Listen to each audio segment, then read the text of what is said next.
Authenticity is a big buzzword too these days. Can you give some examples? Anything you're willing to share with us? I'm not asking for your trade secrets and all that, but some examples of exercises that you might do in your classes to help get more authenticity or help people present with impact. There's an improv exercise I use, and it's a great tool with teaching authenticity. Everyone has different names for improv exercises, but the rant, it's called.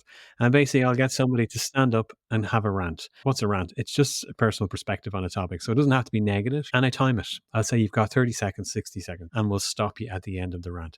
The only rule is just talk for that period of time, share your perspective. And that's a great way of leaning into getting people to be authentic. Start with I love, I hate. We'll give you a topic: traffic, commuting.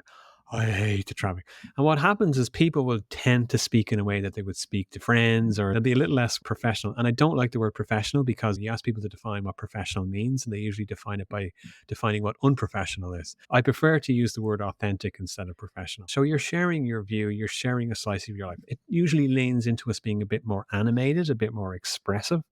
And what's interesting in the corporate settings, you'll have people who will still try to be professional and be less authentic because they're performing in a way that they think they're expected to perform in.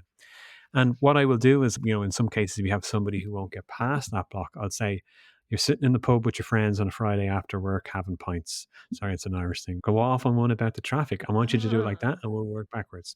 And then what I do is I tie it into a leadership model. They call it the authentic leader model by Bill George. And that's a graph as such that defines what your audience perceives, how they perceive authenticity. It's broken down to a number of different segments. And then the other piece then is your internal view, your personality traits, your characteristics, your values, your behaviors that exhibits that perception.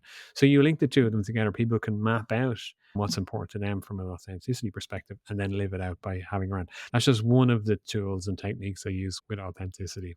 I'm going to send everyone who listens to this an invoice. No. Right. But yeah, it can be very effective.